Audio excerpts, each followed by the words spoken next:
Hello, welcome to ID Talks. Our guest today is Eugene Chausovsky, senior analyst at the Newlines Institute. Hello, welcome to ID Talks. Thank you for having me. I thank you very much.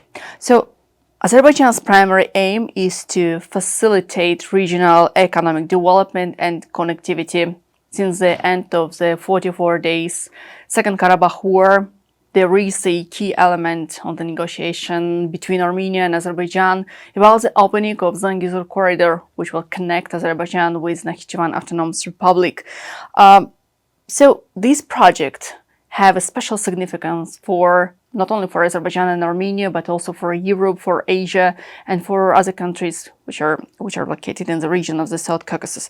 So the negotiations between Baku and Yerevan are going, but still we cannot see the concrete results. Could you please tell us your opinion? What is the main reason of that? Well, I think the main reason is that there's still a number of political and security issues that were holding up any kind of progress on the economic front. Now, we have seen some obviously very significant changes on the ground last month in Nagorno-Karabakh. There's been a lot of diplomacy since then, some of it making progress, other parts kind of going backwards. So really, the situation on the ground from both a political and a military standpoint needed to have some kind of stability before any major advancements on the economic side can be reached. Well, from your point of view, first, there should be political understanding, the signature of the peace agreement between Baku and Yerevan, and only then there can be economic cooperation. But we know that sometimes the economic cooperation between the countries may foster the political negotiations. So maybe this time it's also an option. That would make sense, that there's just a number of different political sensitivities to take into account, especially on the Armenian side. I know that it would be even if the Armenian leadership were to support some of these economic projects, because they offer, I think, some tangible benefits, especially for a country. But also, I think that it's just very difficult to basically have the population behind this at this time. Now, having said that, once a broader peace agreement, or at least significant progress towards that, can be reached, which there have been some signs of that very recently with Pashinyan statements in Georgia, then perhaps we can start to see movement on the economic side. I think just given the sensitivities and the complexities of this conflict, it's probably going to need to have some kind of political progress first before economic.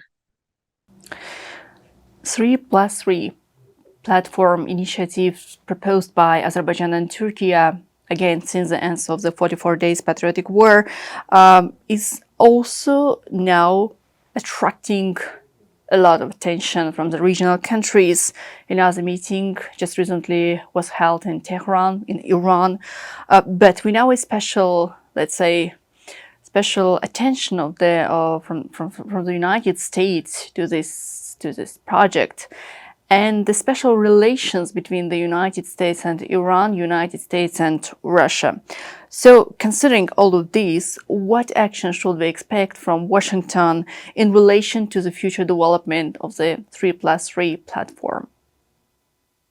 Yes, it's an important question. I think we've seen a lot of these regional and external players involved in the conflict from both a mediation standpoint, but also supporting different sides. We've seen some challenges, for example, with the EU mediation, with Azerbaijan not attending some of the more recent summits. And on the flip side, with Russian mediation, Armenia, especially after it had those losses in Nagorno-Karabakh, has been distancing itself from Russia. Now, Georgia has played an important role, but they're a smaller country, and so they will be somewhat dependent on at least the involvement, if not cooperation, of these larger powers. If and when we can make progress on the political front, I think the US can play a very important role in fostering some of those economic projects that we've already talked about, which have been held up, but that is still a work in progress. And what can you tell us about the position of France? It's pro-Armenian politics, it's open support to Armenia, and now its decision to send the military equipment to Armenia, how it can affect the processes we can see in the region? I think so far it's proven to be a complicating factor, to say the least. I mean, this was one of the reasons that Azerbaijan gave, that Aliyev gave, in terms of not attending some of the EU mediation.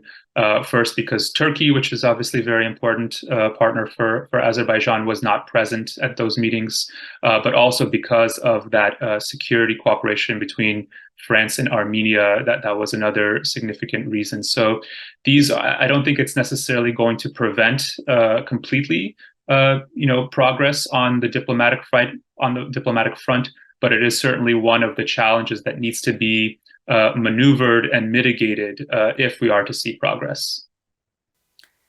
At the last meeting within the platform 3+3 held in Tehran, the participants agreed one of the key elements is not to allow outside intervention. All the issues related to future cooperation and security should be resolved within the member states in the region, among the participants, without any outside intervention. Is it possible, and how the outside players may react on this? I think there can be positive results achieved in the future, but the challenge with these different types of groupings and these different mediation efforts, so 3+3, obviously it's good to involve all of the major regional powers that are there in the region, obviously Russia, Iran, and Turkey. But when you're not including, whether it's the EU or the US, that always has the potential, not necessarily, but the potential to be a complicating factor or potentially even a spoiling factor. So that's why I think any agreement reached between Armenia and Azerbaijan, whether it's with Georgian mediation, Western, Russian, whatever, has to take into account if they're going to be excluding, and certainly if they're going to be going counter to the interests of some of the other parties, that creates the conditions where it could potentially see slowing down, if not a reversal. So this is why it's such a complex and multifaceted issue to deal with at this time. Well, in one of your articles recently published, you say that from an American perspective, a more hopeful set of geopolitical shifts is taking place in Central Asia. Does it mean that Washington is now more oriented on the processes in Asia rather than in those taking place in the South Caucasus? I wouldn't call it either or. I think both regions are very important, and I think they should be seen actually as one broader, zone, if you will, the Trans-Caspian region, because what happens in the Caucasus can impact Central Asia and vice versa, especially because most of the players, the external players, are the same ones in both theaters, so to speak. So we've seen some notable progress. For example, the U.S. holding the C5+1 at the head of state level. That was quite notable. Some economic, cooperation was discussed. We'll have to see whether that's actually followed through. But this is a very important issue. I think, as with the Caucasus, however, as the U.S. is trying to reach out to countries like Kazakhstan, Uzbekistan, they're painting some of their efforts as a competition with Russia, of course, but also with China. But in the meantime, these regional countries in Central Asia don't want it to be an either or. They want to be able to basically pursue a multi-vectoral foreign policy and have economic ties in particular with all of these parties. I think that's similar to the position that we've seen from Azerbaijan. So, but as we've discussed, the political and sometimes even security challenges can prevent that from happening. So it's a very difficult situation to maneuver, but one that has, I think, a lot of opportunities. And let's talk more a bit about Zangezur Corridor, its importance for the United States, because we heard a lot about the willingness of the United States to see the transport, communication, and logistics development in the region of the South Caucasus, the connectivity between Asia and Europe. So what can we expect on behalf of the United States towards the decision and intention of Azerbaijan to open Zangezur Corridor? I think certainly the U.S. has very much an interest to foster East-West connections with this region. Energy is a very important issue, obviously, as we've seen from the Russia-Ukraine conflict, and Europe in particular looking to diversify from Russian energy supplies. Azerbaijan has already played a role. That role is growing, however, slowly. So I think it is certainly in the interest of the U.S. to support connectivity in general with not only the Caucasus, but also Central Asia. When we're getting into specific projects or specific routes like the Zangezur Corridor, I think each one of those needs to be looked at kind of for its own situation. Obviously, there's a lot of sensitivity on that from the Armenian side, and the U.S., has the Armenian diaspora, just like France, that needs to be taken into account.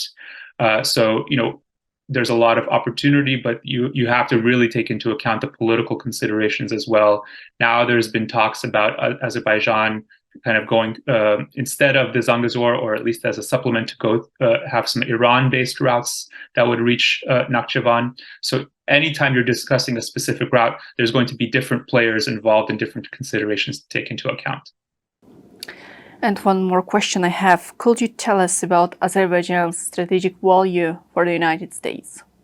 Yes, I think Azerbaijan, perhaps more than any other country, at least in the South Caucasus, presents a lot of alignment of opportunities. This is a country that is, on the border of both Russia and Iran, which are very important to the U.S.